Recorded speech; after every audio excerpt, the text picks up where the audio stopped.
ધોરણ 10 પ્રકરણ 15 એટલે કે અર્થશાસ્ત્રનું પહેલો પાઠ તમારા માટે ધોરણ 9 સુધી અર્થશાસ્ત્ર સબ્જેક્ટ નહોતો. આ અર્થશાસ્ત્રના આપણી પાસે 15, 16, 17 અને 18 એમ કુલ 4 પાઠ છે, જેમાંથી લગભગ 18 થી 20 માર્કનું બોર્ડની અંદર પૂછાતું હોય છે.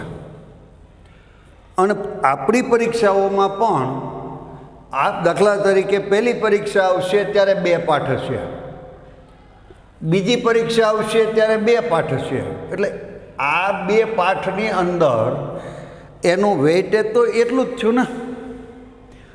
તો અર્થશાસ્ત્ર એટલે શું? તો મિત્રો 2 શબ્દ છે, જુઓ, અર્થ અને શાસ્ત્ર. અર્થ એટલે નાણું, અર્થ એટલે નાણું. શાસ્ત્ર એટલે પદ્ધતિસરનું જ્ઞાન, શાસ્ત્ર એટલે પદ્ધતિસરનું જ્ઞાન. વ્યાખ્યા બની ગઈ ને. નાણાંના પદ્ધતિસરના જ્ઞાનને અર્થશાસ્ત્ર કહેવાય. તો આ અર્થશાસ્ત્રની અંદર મિત્રો સામાન્યતઃ જનરલ માહિતી આપું તો એને કાંઈ ધર્મવાદ સાથે સંબંધ નથી, સામાજિકતા સાથે સંબંધ નથી,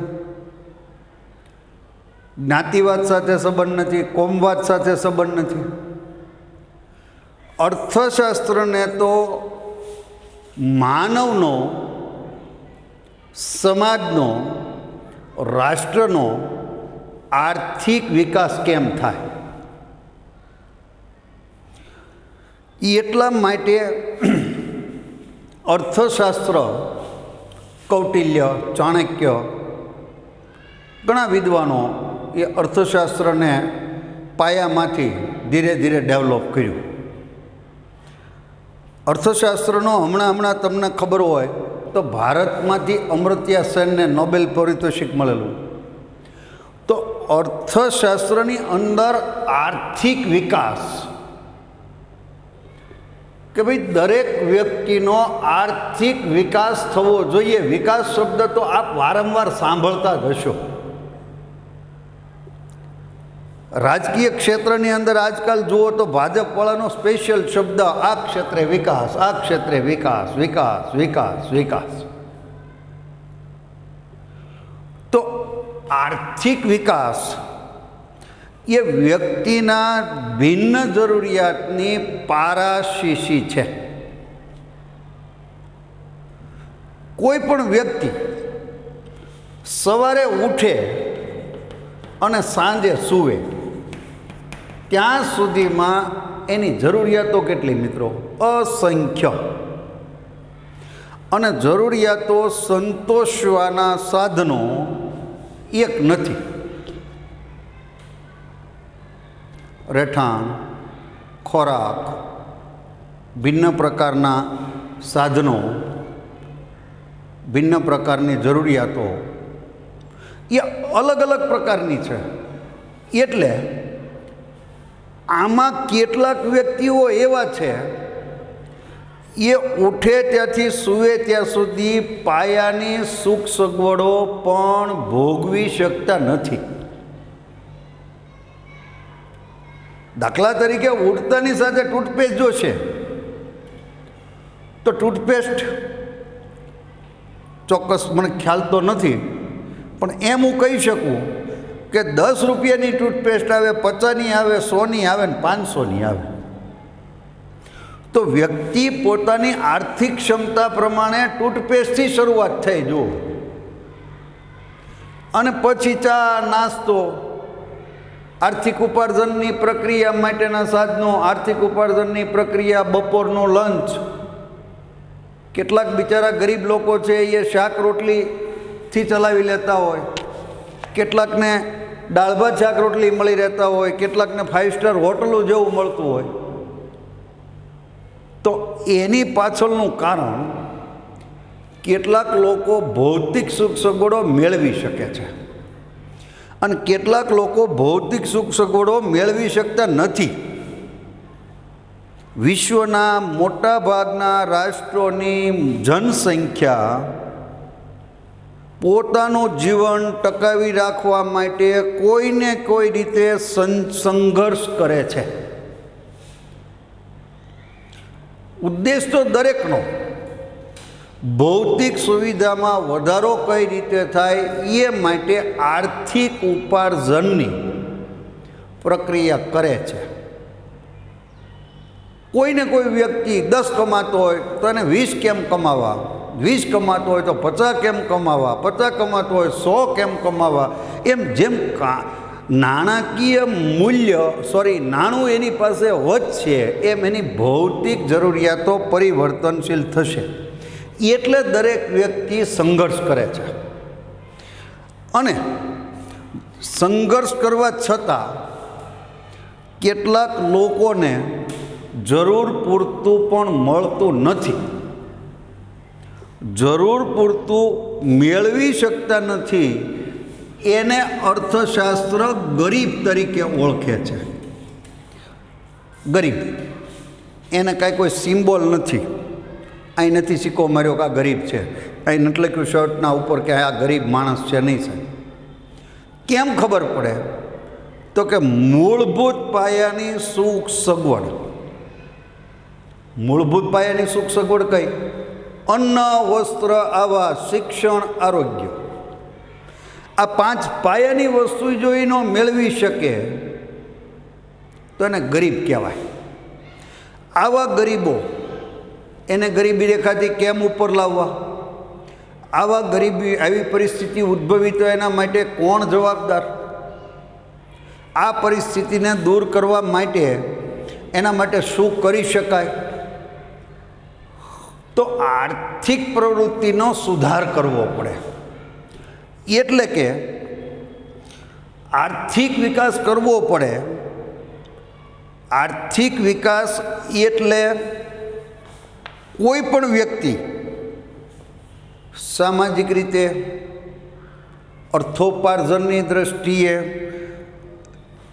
અને પોતાની આવકમાં વધારો કરે એ આર્થિક વિકાસ કહેવાય. આર્થિક વિકાસ કોઈ દેશની રાષ્ટ્રીય આવકમાં વધારો થાય. રાષ્ટ્ર પાસે જે અર્થતંત્ર છે, ભિન્ન પાસાઓ છે, ઉદ્યોગો, વેપાર, વાણિજ્ય, ભિન્ન પ્રકારના ટેક્સ, એમાં વૃદ્ધિ થાય તો રાષ્ટ્રીય આવક વધે. અને એ રાષ્ટ્રીય આવક વધી એટલે આપણે કહીએ છીએ કે ભાઈ રાષ્ટ્રીય આવકમાં વધારો થાય એટલે આર્થિક વિકાસ થાય. અને દેશની રાષ્ટ્રીય આવકમાં સતત વધારો થાય કે ભાઈ પ્રક્રિયાઓ વધે. તમે જાણો છો 1950માં ભારત સાર્વભૌમત્વ પૂર્ણ થયું, બંધારણ અમલમાં આવ્યું ત્યારે આપણી પાસે મુઠ્ઠીભર ઉદ્યોગો નહોતા. આજે ઉદ્યોગોનો ઉત્તરોત્તર વધારો કર્યો. આઝાદી મળી ત્યારે કોઈ 1-2 નદી ઉપર બંધ હશે કદાચ. આજે તમે જુઓ મોટી નદીઓ, ઘણી નદીઓ ઉપર બંધો બાંધ્યા, સિંચાઈની સગવડો કરી, પૃથ્વીના પેટાળમાં પડેલા ખનિજોનો ઉપયોગ કર્યો.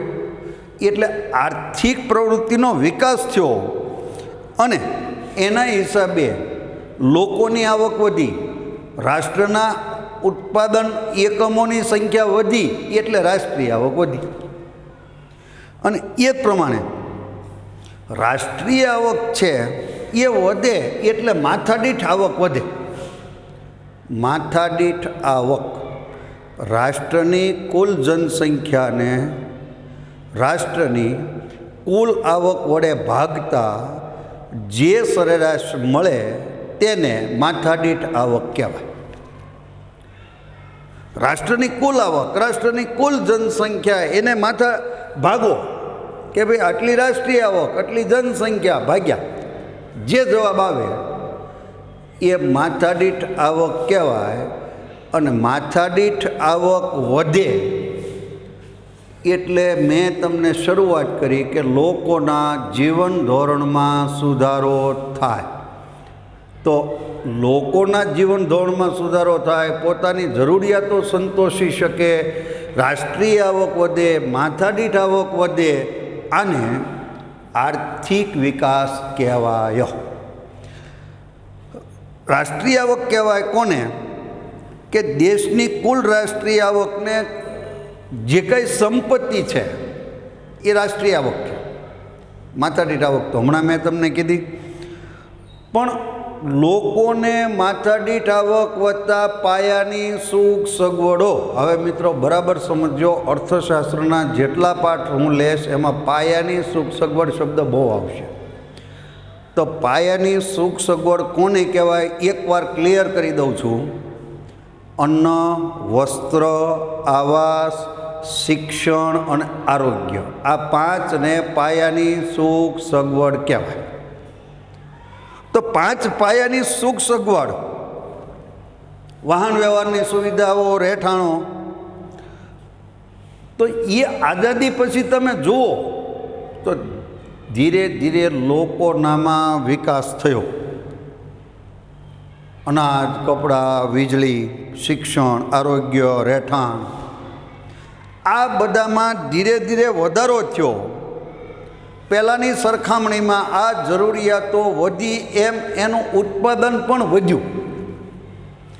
તો એમ કહી શકાય કે ભાઈ 1950ની સરખામણીમાં આજે તમે ખેતીનો વિકાસ જુઓ, ઉદ્યોગોનો વિકાસ જુઓ, માનવ રોજગારીનો વિકાસ જુઓ, લોકોની માથાદીઠ આવક જુઓ, રાષ્ટ્રીય આવક જુઓ, તો એટલું આપણે ક્લિયર કહી શકીએ કે ભારતનો આર્થિક વિકાસ થઈ રહ્યો છે. એ આર્થિક વિકાસ એ વિકસિત દેશોની તુલનામાં અને વિકાસશીલ દેશોની તુલનામાં બે થોડો તફાવત છે. મિત્રો, વિકસિત દેશ કોને કહેવો અને વિકાસશીલ દેશ કોને કહેવો? તો વિકસિત દેશ કોને કહેવો બરાબર યાદ રાખજો.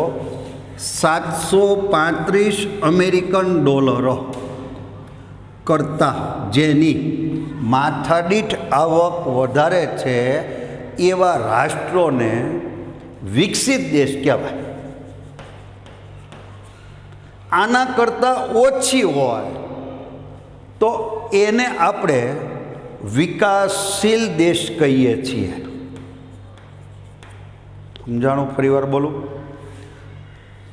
વિકસિત દેશ 735 અમેરિકન ડોલર કરતાં વધારે માથાદીઠ આવક હોય તો વિકસિત, 735 અમેરિકન ડોલર કરતાં ઓછી હોય તો વિકાસશીલ. અને આર્થિક વિકાસ એ ગુણાત્મક, એટલે કે ધીરે ધીરે ધીરે ધીરે, જેમ ખેતી ક્ષેત્રે પ્રગતિ. ભારતની આઝાદી વખતે ભારતની ખેતી માત્ર વરસાદી ખેતી હતી. નદીઓ ઉપર બંધો બાંધ્યા, સિંચાઈ યોજનાઓ લાવ્યા, એક કરતાં વધુ પાક લાવ્યા, સંકર બિયારણો લાવ્યા, આધુનિક ખેત પદ્ધતિઓ લાવ્યા, રાસાયણિક ખાતરો લાવ્યા. જે ઉત્પાદન થતું એના કરતાં અસંખ્ય ગણું ઉત્પાદન વધ્યું. ગુણાત્મક પરિવર્તન. પહેલાં કાપડ બનાવવાની પ્રક્રિયા હાથશાળથી હતી. કારીગરો કામ કરે, હાથશાળ પ્રક્રિયા, ટૂંકા સાધનો, માનવ શ્રમ વધારે, લિમિટ કાપડ ઉત્પન્ન થતું. એમાં ધીરે ધીરે ધીરે પરિવર્તન લાવતા લાવતા આજે આપણે આધુનિક સાધનો લાવ્યા. આધુનિક સાધનો પ્રતિ મિનિટે મીટર જેટલું કાપડ ઉત્પન્ન કરી દે. આપણે સુરતમાં તો ખાસ કરીને કેટલાય વિસ્તારમાં આપણે ખટાખટ પાવરલૂમ ખટાખટ થતા જોઈએ છે. તો આજે ત્યારે હજારો મીટર કાપડ બનાવવું હતું જ્યારે કારીગરો ઉત્પાદન કરતા, ત્યારે તો એના માટે ખૂબ લાંબો સમય જોતો. આજે જે પ્રોડક્શન પહેલાં લોકો વર્ષે ઉત્પન્ન કરતા એ આજે 2-5 દિવસમાં તૈયાર થઈ ગયું. ગુણાત્મક પરિવર્તન. અને એની સાથે સાથે આર્થિક વૃદ્ધિ થઈ, ખેતીમાં આર્થિક વૃદ્ધિ થઈ, ઉદ્યોગોમાં આર્થિક વૃદ્ધિ થઈ, લોકોના જીવન ધોરણમાં સુધારો આવ્યો અને આર્થિક વૃદ્ધિ જે થાય એના હિસાબે ધીરે ધીરે આર્થિક વિકાસ થાય. એ અર્થતંત્રની અંદર નવા નવા ઉત્પાદનો આવે, નવા નવા સંશોધનો આવે. એ સંશોધનોના આધારે જે કાંઈ પરિવર્તન થાય, દાખલા તરીકે કેટલાક પાકો એવા હતા માત્ર વરસાદી સિઝનમાં જ લેવાતા. આજે એમાં પરિવર્તન આવી ગયું. આપણી ટેક્સ્ટ બુકમાં તમે નિરાતે પછી જોજો, પાના નંબર 120ના છેલ્લો પેરેગ્રાફમાં ડાંગરનો ઉલ્લેખ કર્યો છે. એ એક્ઝામ્પલ ચેક કરી લેજો. તો નવા બિયારણો શોધાણા, નવી ટેકનોલોજી શોધાણી, એટલે વર્ષમાં એક જ જમીનમાં એક પાક લેતા હતા તે 3 પાક લેવા માંડ્યા, વૃદ્ધિ થઈ એટલે વિકાસ થયો. અને પહેલાં વણ ખેડાયેલી જે જમીન ખેતી લાયક પડી પડતર હતી એ જમીનો ખેતી લાયક બનાવવાની શરૂઆત થઈ.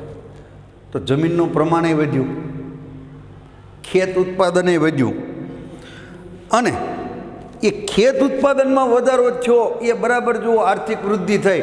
આર્થિક વૃદ્ધિના પરિણામ સ્વરૂપે એ આર્થિક વિકાસ તરફ પ્રયાણ કર્યું. તો વિકસિત દેશો છે એ એમ કહે છે કે ભાઈ આપણે રાષ્ટ્રીય આવકમાં થતો વધારો એ વિકસિત દેશો છે એને વૃદ્ધિ કહે અને વિકાસશીલ દેશો છે એને વિકાસ કહે. કારણ કે ધીરે ધીરે લોકોની સુખાકારીના સાધનો વધે, માથાદીઠ આવક વધે, રાષ્ટ્રીય આવક વધે.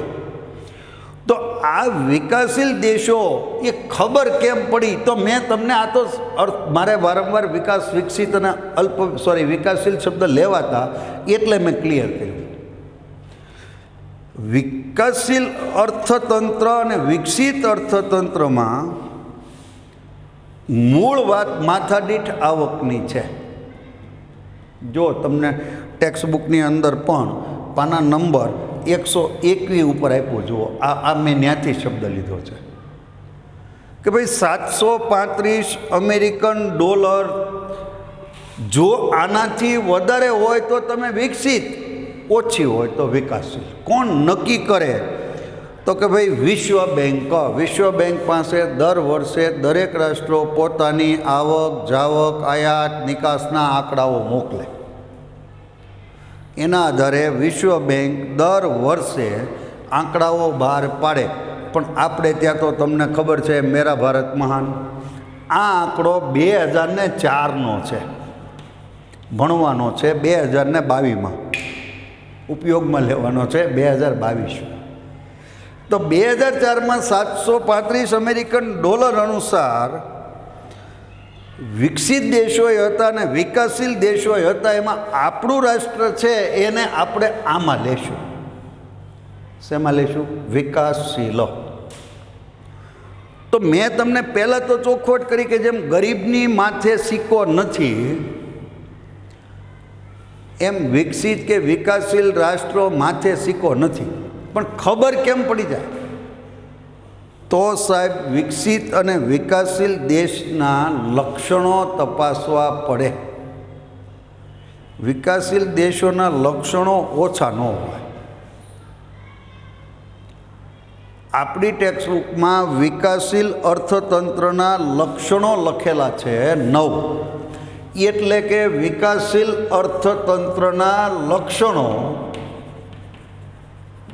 9 છે મિત્રો. એમાંનો પહેલો, નીચી માથાદીઠ આવક. વિકાસશીલ દેશોની માથાદીઠ આવક એટલે કે રાષ્ટ્રીય આવક નીચી જોવા મળે. કારણ કે હમણાં મેં તમારી સામે ઘણી વાતો કરી. ખેતીનો વિકાસ થયો, ઉદ્યોગોનો વિકાસ થયો, રોજગારીની તકો વધી, આર્થિક ઉપાર્જનની પ્રક્રિયા વધી. પણ સાહેબ આર્થિક ઉપાર્જનની પ્રક્રિયા જે પ્રમાણે વધી એની કરતાં જનસંખ્યા ઝડપથી વધી. આઝાદી મળી ત્યારે 36 કરોડની જનસંખ્યા હતી અને 2010ની છેલ્લે વસ્તી ગણતરી થઈ. 2010માં ભારતની વસ્તી 121 કરોડ થઈ. તો જે કાંઈ વિકાસ થયો એ વસ્તી ગળી ગઈ એટલે માથાદીઠ આવક નીચી. એટલે માથાદીઠ આવક નીચી એટલે જીવન ધોરણ પણ નીચું. આ વિકાસશીલ દેશનું પહેલું લક્ષણ. બીજું લક્ષણ, વિકસિત દેશોની અંદર વસ્તી વૃદ્ધિનો દર 0.5થી લઈ અને 1% સુધીનો હોય. હવે ધ્યાન દેજો બરાબર. ત્યાં આર્થિક વૃદ્ધિનો દર 2%થી લઈ અને 2.5% હોય. હાવ સીધી સાદી વાત કરું, આ ટકાવારી ઘડીક છોડી દઈએ આપણે. અમેરિકાને 100 માણસની જરૂર હોય ને ત્યારે 10 મળે, 90 ઘટે. જુઓ તો 10 માણસો પાસે 100 વ્યક્તિનું કામ કરાવવું પડશે. એટલે સાહેબ તમે સમજો છો કે આના સિવાય છૂટક્યો જ નથી. એને ટેકનોલોજી તરફ વળવું જ પડશે. અને આપણે 10ની જરૂર હશે તો 100 લાઈનમાં આવશે. અને એ પણ કેવા, હમણાં થોડા દિવસ પહેલાં મ્યુનિસિપલ કોર્પોરેશનની અંદર 4થા વર્ગના કર્મચારીઓની ભરતી કરવાની હતી. શૈક્ષણિક લાયકાત 8 પાસ કે 9 પાસની હતી. તો સાહેબ ગ્રેજ્યુએટો, પોસ્ટ ગ્રેજ્યુએટોએ પણ આમાં એપ્લાય કરી હતી. Just for example. કારણ કે આપણી પાસે જેટલી જનસંખ્યા છે એના પ્રમાણમાં ઉત્પાદનના સાધનો નથી. આને વસ્તી વૃદ્ધિનો દર મેં હું કીધો 0.5 એટલે કે 0.5%થી લઈ 1% છે. ઉત્પાદન કેટલું, વૃદ્ધિ દર કેટલો, તો 2.5. હવે આપણું કરી નાખો. વિકાસશીલ દેશોમાં વિકસિત દેશોમાં વસ્તી વૃદ્ધિનો દર 2% કે તેના કરતાં વધારે, અને ઉત્પાદન વિકાસનો દર તો કે 1% અને વધીને 1.5% થઈ ગયું. આ કે ન થયું? તો એના હિસાબે વસ્તી વૃદ્ધિનો દર 2% એના કરતાં વધુ પ્રમાણમાં જોવા મળે એટલે વધતી વસ્તીને કારણે વિકાસ દેખાતો નથી. ત્રીજી બાબત, આપણે જ વાતો કરીએ છીએ ભારત કૃષિ પ્રધાન દેશ. હજી સાહેબ આજની તારીખે સહેજ તમને પ્રકરણ 10ની અંદર લઈ જાઓ તો લખ્યું છે કે હજી ભારતમાં 40% કૃષિ ક્ષેત્ર ખેતીમાં સિંચાઈની સગવડ છે.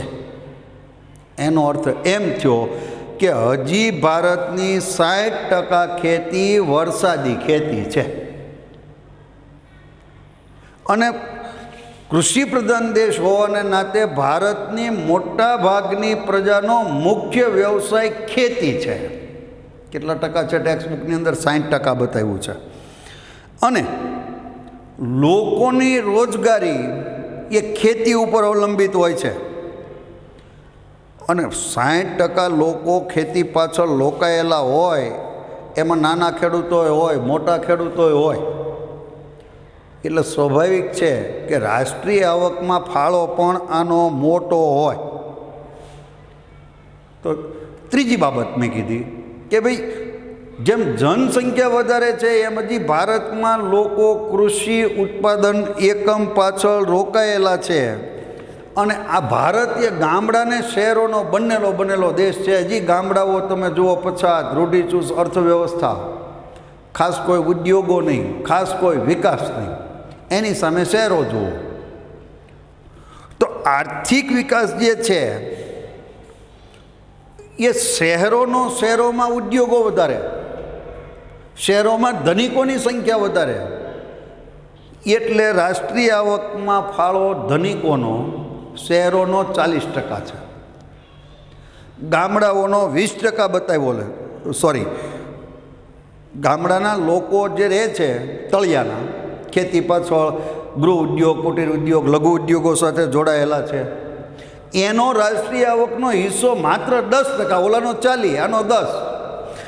એટલે સંપત્તિનું કેન્દ્રીયકરણ એટલે કે વધુ સંપત્તિ કોની પાસે રહે? શહેરો પાસે. શહેરો એટલે ધનિક લોકો પાસે. ગામડાઓમાં હજી પણ, કાલે હું ન્યૂઝ જોતો હતો, વાવાઝોડું આવીને જતું રહ્યું અને આઈ થિંક 1 મહિનો થઈ ગયો, હજી ગામડાના કેટલાક ગામડાઓમાં વીજળી નથી. સ્મોલ ટાઉન, બિગ ટાઉનની વાત નથી કરતો, કારણ કે ત્યાં ઉદ્યોગો છે, એટલે ઉદ્યોગોની માંગણી હોય એટલે તરત વીજળી શરૂ કરી દેવી પડે. 1 મહિનાથી સાહેબ ગામડાઓમાં વીજળી નથી. વરસાદ અનિયમિત છે, એને વાવી દીધું, હવે એને ખેતર કૂવામાં પાણી છે પણ વીજળી નથી. એટલે શહેરો વધુ ધનિક બનતા જાય છે, ઉદ્યોગોનું પ્રમાણ વધતું જાય છે, અને ગામડાઓની અંદર ખેતીને લગતા ઉદ્યોગો એનું પ્રમાણનો વિકાસ નહીવત છે. એટલે કહેવાય કે આવકનું કેન્દ્રીયકરણ અસમાન રીતે જોવા મળે છે. ધનિકો પાસે, ઉદ્યોગોના માલિકો પાસે નાણાં જોવા મળે છે. અને વિકાસશીલ દેશોમાં 5મી બાબત છે બેરોજગારી. બેરોજગારી ઘણા પ્રકારની છે, 17મા પાઠમાં આપણે ડિટેલ ભણીશું.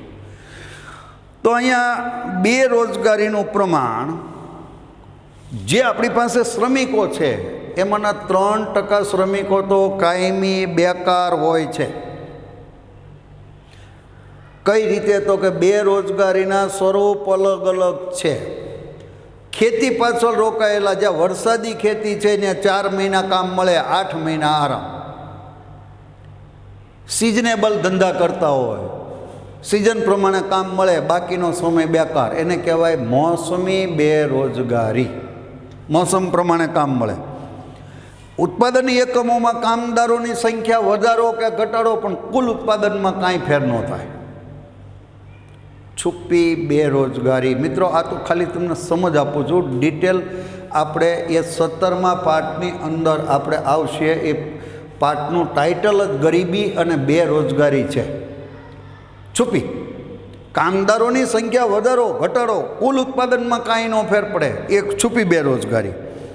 અને ઉદ્યોગોના સાધનોમાં આમૂલ પરિવર્તન આવે, કામદારો બેકાર બને, નવી ટેકનોલોજી આવે, જૂની ટેકનોલોજીમાં કામ કરતા હોય, નવી ટેકનોલોજી આવે, સ્વીકાર્ય નહીં અથવા એને આવડશે નહીં, તો એ બેકાર બનવાનું જ છે. અમારી જ વાત કરો, અમે અહીંયા 1991-92માં આવ્યા ત્યારે ચોક એન્ડ ટોકના શિક્ષક હતા. વિદ્યાર્થીઓ અમે બેઠા હોય ને બરાડા જેમ અત્યારે નાખું છું એમ. આ નવી પદ્ધતિ આવી, તમે ઘરે બેઠા છો, હું કોઈક શાળાના એક વર્ગખંડની અંદર અત્યારે તમે જેમ મારી સામે નથી છતાં હું માની લઉં છું કે મારી સામે છો, એ રીતે તમને ભણાવું છું. એ ટેકનોલોજી મારે સ્વીકારવી પડી. માની લો કે આ ટેકનોલોજી મેં ન સ્વીકારી હોત તો હું બેરોજગાર બનું. એટલે ઉદ્યોગોના સાધનોમાં આવતા આમૂલ પરિવર્તન એટલે કે ટેકનોલોજીને કારણે કેટલાક બેરોજગાર બને, અને કેટલીક બેરોજગારી લાંબા ગાળાની હોય. દાખલા તરીકે વરસાદ આધારિત ખેતીમાં રોકાયેલા શ્રમિકો, માની લો કે દુષ્કાળ પડ્યો, 4 મહિના કામ મળતું, 8 મહિના બેકાર હતા, દુષ્કાળ પડ્યો, કોઈ ઉત્પાદન, કૃષિ ઉત્પાદન થયું જ નહીં, તો બેરોજગારીનો સમયગાળો વધીને 1 વર્ષ થઈ ગયો ને. એટલે કે વિકાસશીલ દેશોમાં બેરોજગારીનો પ્રમાણ વધારે હોય છે, અને વિકાસશીલ દેશોમાં ગરીબો વધારે હોય છે. ગરીબ કોને કહેવાય? હવે પાછું આવી ગયું, યાદ કરો. મૂળભૂત 5 પાયાની સુખ સગવડ ન ધરાવી શકતા વ્યક્તિ કે સમૂહને ગરીબ કહેવાય. આવા આપણી પાસે કુલ વસ્તીના અત્યારે આપણે 121 ગણો તો એના ત્રીજા ભાગના એટલે કે 7 તેરીને 21 એટલે કે 70 કરોડ લોકો તો ભારતની અંદર ગરીબી રેખા નીચે જીવે છે, એટલે કે ગરીબ છે. અને ભારતનું અર્થતંત્ર છે એ દ્વિમુખી છે. ખેતીનો વિકાસ, ઉદ્યોગોનો વિકાસ. દ્વિમુખીને હોવાને કારણે ખેતીનો વિકાસ ગામડામાં, ઉદ્યોગોનો વિકાસ શહેરોમાં. જે લાભ મળવો જોઈએ ખેતીને, કારણ કે હજી બોલું છું, ભારત ખેતી પ્રધાન દેશ છે, પણ ખેતીમાં રોકાયેલા લોકો ઓછા શિક્ષિત છે, ઓછા કેળવાયેલા છે, ઓછા તાલીમબદ્ધ છે, રૂઢિગત માન્યતા ધરાવે છે, સામાજિક માળખું પછાત છે. એટલે હજી ગામડાની અંદર ખેતીનો વિકાસ નથી. બીજી બાજુ ઉદ્યોગો, શહેરીકરણ. શહેરની અંદર આધુનિક ઉદ્યોગો, નવી ટેકનોલોજી, નવી ઉત્પાદન પદ્ધતિ, આધુનિક યંત્રો, વૈભવી જીવનશૈલી. એના હિસાબે યાંત્રિકીકરણ, ઉદ્યોગોનો વિકાસ થયો, એટલો વિકાસ ખેતીનો થયો નહીં. તો અર્થતંત્ર બે ભાગમાં છે, દ્વિમુખી, ખેતી અને ઉદ્યોગ. અને હજી પણ કેટલાક ગામડાઓની અંદર શિક્ષણ, વાહન વ્યવહાર, સંદેશા વ્યવહાર, વીજળી, આરોગ્ય, બેન્કિંગ જેવા વિકાસના સાધનો ગામડા સુધી પહોંચ્યા નથી, એટલે એ પણ અવરોધક બને છે. અને સાથે સાથે આપણે ત્યાં આંતરરાષ્ટ્રીય વેપાર છે, એનું માળખું જ અલગ છે, સરકાર દ્વારા જ કરવામાં આવે. આપણે જે કાંઈ નિકાસ કરીએ છીએ મોટા ભાગે કૃષિ આધારિત ચીજ વસ્તુઓ, બાગ બગીચામાંથી ઉત્પન્ન કરતી ચીજ વસ્તુઓની નિકાસ કરીએ છીએ. અને કાચી ધાતુ, લોખંડ, આ તે કાચી ધાતુની નિકાસ કરીએ છીએ. આ નિકાસની માંગ હવે તો બધા જ કૃષિ ઉત્પન્ન કરવા માંડ્યા. બાગ બગીચાઓની જે કાંઈ ફળફળાદી થાય છે એ ઉત્પન્ન કરવા માંડ્યા. તો એની નિકાસ ઓછી હોય છે. નિકાસ ઓછી હોય તો કમાણી, આવક ઓછી હોય. જ્યારે આયાત આપણી વધારે છે, યંત્રો, ટેકનોલોજી, નવી નવી જે ટેકનોલોજી આવે તે, એ નવી ટેકનોલોજી, યંત્રો, શસ્ત્રો, આધુનિક સાધનો એ આપણે બીજા રાષ્ટ્ર પાસેથી આયાત કરીએ છીએ. એટલે નિકાસનું પ્રમાણ ઓછું, આવક ઓછી, આયાતનું પ્રમાણ વધુ, એટલે આપણા નાણાં વધુ જાય છે. જુઓ, એટલે ભાવ વધુ હોવાથી આયાત પાછળ ખર્ચ વધે છે. આમ વિકાસશીલ રાષ્ટ્રો માટે વિદેશી વ્યાપારની શરતો પ્રતિકૂળ હોવાનીથી હવે નિકાસ ઓછી, આયાત વધારે. નવા નવા શસ્ત્રો, નવી નવી ટેકનોલોજીઓ, નવા નવા યંત્રો આપણે લાવીએ, એટલી આપણી નિકાસ નથી. તો એટલા રૂપિયાની આપણે વ્યવસ્થા કરવી પડે. પછી વિશ્વ બેંક પાસેથી લોન લો, ગમે ત્યાંથી લ્યો, તો દેવું વધે કે ઘટે, એટલે વિદેશી દેવું વધ્યું. આમ વિકાસશીલ રાષ્ટ્રના જે કંઈ મેં તમારી સમક્ષ 9 મૂક્યા, એ વિકાસશીલ રાષ્ટ્રોના કેટલાક નિયમો ભારતને પણ લાગુ પડે છે. તો આર્થિક વિકાસ અને વિકાસશીલ રાષ્ટ્રના લક્ષણો પછી આગળ હાલશું આર્થિક અને બિન આર્થિક પ્રવૃત્તિ. એ મિત્રો નેક્સ્ટ તમને વિડીયોની અંદર હું આપીશ. તો 8મો પાઠ, પહેલો પાઠ, 8મો પાઠ કમ્પ્લીટ થઈ ગયા. એ જૂનના હતા. 2, 15, 9 અને કદાચ 19, આ 4 પાઠ જુલાઈ મહિનાના છે. એટલે વિડીયોનું પ્રમાણ થોડુંક વધશે. લાઈવ લેક્ચર તો મારી પાસે ગુરુવાર જ છે, એટલે વિડીયોને જરાક ધ્યાનથી જોતા રહેજો. તો આજે મેં તમારી સામે આર્થિક વિકાસના બે પાસા મૂક્યા. આર્થિક વિકાસ એટલે શું? આર્થિક વૃદ્ધિ, આર્થિક વિકાસ, આર્થિક વિકાસના લક્ષણો. આની પછીના નેક્સ્ટ મુદ્દો છે એ આવતા લેક્ચરની અંદર આપણે લેશું, પણ આવતા ગુરુવારે પાછા ફરી આપણે અહીંથી એટલે કે ફરી વખત આ પાઠ પાછો શરૂ કરશું. બરાબર? અસ્તુ.